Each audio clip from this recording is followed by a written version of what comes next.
Next up, we have Fundis, our finalist from Kenya. If you're stuck at home in Kenya with something that needs fixing, our next finalist, Fundis, aims to solve your service and repair needs instantly with the click of a button. Introducing Team Fundis.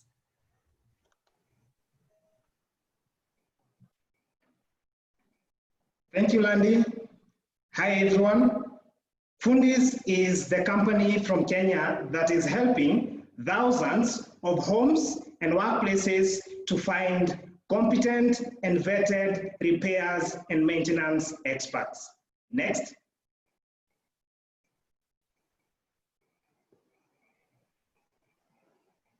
We all need the services of repairmen and women from time to time. Finding them and engaging them in most of Africa's urban places can be a real nightmare. Where and how do you find the right repair expert who will show up on time, who will show up with the right tools, and who will show up ready to execute your job? Next.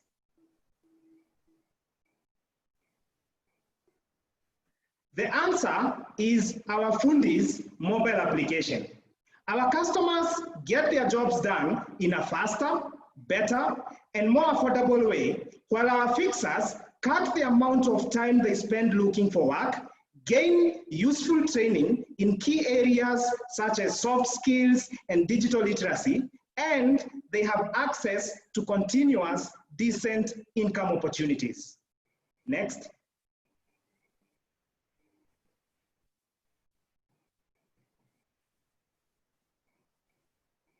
Since the foundation of Fundis app in April 2018, we have received over 1,000 jobs.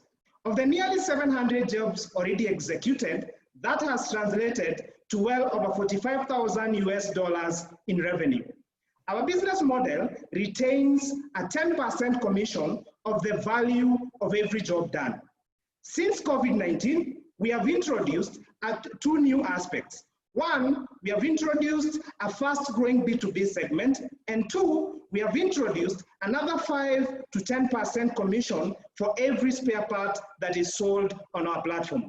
This is because we have realized that as of date, we have received so many jobs, and out of every 5 jobs that we receive, 3 jobs have an element of a spare part being needed. Next. We have one key competitor that has had about 5 years a head start. In our first 2 years, we have executed nearly a third of what they have executed in 7 years. We have differentiated ourselves as an easy-to-use mobile app, and by the way, every time you request for a fixer from our platform, you get affordable and beatable quality workmanship. Our workers' identification, vetting, recruitment, and training procedure has been cited as one of the best amongst Kenya's digital platforms. Next. We are currently a team of 6, and 4 of us form the lead team. My co-founder Sylvia and I founded 2 other startups, and we failed. When we started Fundis, we wanted to get it right. We invested our first year in one of Kenya's leading advisory programs for early-stage startups, where we met our third co-founder, Jeffrey, our lead designer, Becky, and our mentor, Michael. Next. 30 seconds. Repairs is only our point of entry. We are going for the larger construction, home services, and retail, and we want to have 20,000 users in the next 5 years. Next.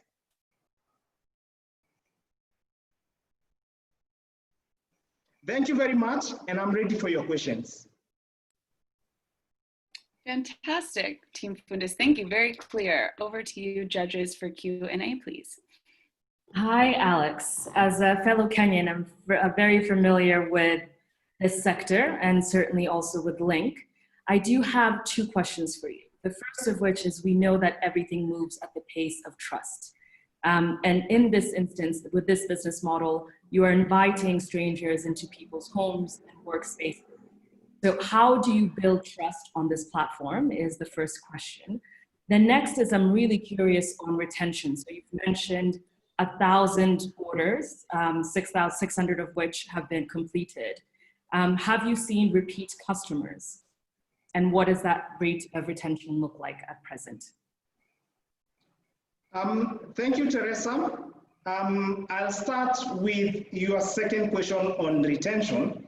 And I submit to you that as of date, we have about 1,000 downloads as of date. And our retention right now in terms of the number of jobs that has been placed is around 55%. On the second question in terms of trust and the fact that we are sending strangers into your doorstep, we love to pride ourselves that in fact, the greatest bulk of our work is making sure we are sending your way someone whom we know, whom we trust, whom we know where they have worked before. And how we achieve this is by the time we are onboarding any single technician on our platform, we have done a 3-tier process to find out who is this person.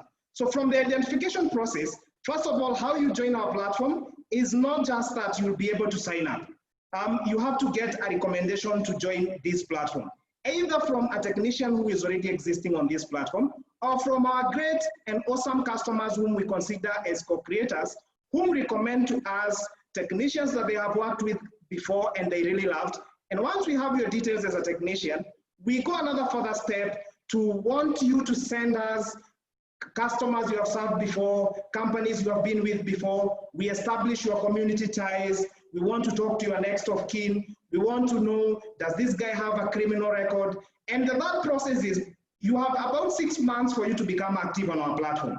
And what that means for us is that you're being monitored at the onboarding stages by one of our lead technicians, and we are collecting feedback from every single customer that you serve before we get to a point where we now say you can sign the fixers agreement and become fully a FUNDIS fixers. So the gist of this is that having done all that process, we're in fact in a position where now we tell every single customer, by the way, you are getting a 3 months warranty on every single job that gets done on this platform. And it's the robust process of identification, vetting, recruitment, and continuous training that helps us to be able to build that trust. Quick question on my end. I wanted to understand, how do you actually do the price negotiation? Because in the real life, across a number of African cities, Nairobi being an exception, the plumber, the painter, all those people are different prices. And even the same people in the same category ask different prices. So how do you lock that down? And then my second question is, how do you drive awareness of your platform to the end customer? Thank you for that question.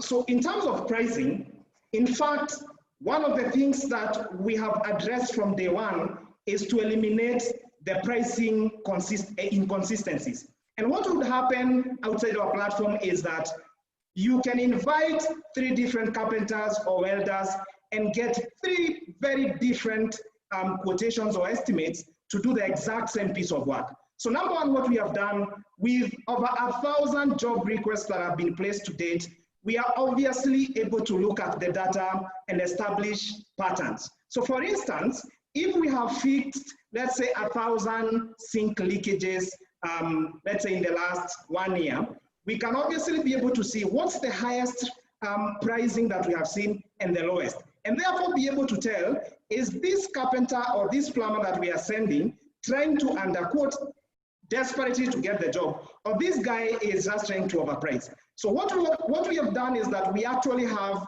what we call price ranges. We know what is an underquote and we know what is an overquote. But we have also done something more creative, where in some categories, we have already been able to establish pricing metrics. So for instance, let's talk about painting and tiling, where we can be able to establish, this is the square areas that is gonna be painted, this is the amount of paint that is gonna be needed. So what we've been doing on that pricing, in fact, could be the biggest innovation that we are bringing into this space, where we are teaching the technicians in terms of looking at what's the technicality of the work, how long is it gonna take, what are the ranges of materials that will be used, so that we arrive at a quotation that is very comfortable for the customer first, but at the same time, the technician is not losing out of desperation to get the job, because we have figured one of the reasons why a technician will end up doing a bad job is desperation to just get the job, and therefore quote the minimum they can to be able to get the job. Or on the other hand, the reason why a technician will charge you unreasonably high is because they never know when they are going to get the next job, and the one job that they get, they want to capitalize on that. So one of the clearest innovations that we are bringing to this place is being able to assess the work and to be able to give a reasonable quotation in terms of pricing. In terms of awareness, we are in a space where these are the common Kenyan problems and by extension an African problem. So what we have been doing is that we have been capitalizing on the free social media, we have been capitalizing on influencers, we have been taking every single opportunity that we can in terms of media, and in fact competitions and participation in challenges like MEST are some of the ways that we are being able to reach many more. And having now introduced the actual B2B. Maybe I have a follow-up question also before, because I think we're about to move ahead to the next company, but I have a question around market size in terms of, you know, most people have their guy that they call whenever something is broken. And then also in this platform, you need to get people to come in, to trust, and then how big, and I mean, the main target's probably like the middle class. Are you able to also go lower in terms of maybe the lower middle income families that are able to, that can use this service? Like, is this as a large enough space in terms of market size? Like, if everything works? Thank you, Henrietta, for that question. Allow me to highlight that at the close of the year 2019, online handyman platforms like FUNDIS had transacted about $3 million US for that 1 year only. And 1.4% of those jobs happened on our platform. So the market is really, really big. In fact, when we started, we thought this was going to be a middle class and upper middle class kind of product, but some of our sweetest spots have been lower than that. So we are actually solving a Kenyan problem. And for instance, for us, we are targeting the bigger offline sections of construction and home services. And that would be, you know, the cleaning lady, that eventually would be how salons get to hire stylists. So what we are actually building here, first of all, for us, we have just started with the repairs and installations and maintenance space. But the goal is to eventually use the same formula for the entire informal sector, which, by the way, has been creating over 70% of all the jobs that we have seen in the last decade in our economy. So the market is really huge. Thank you very much for that.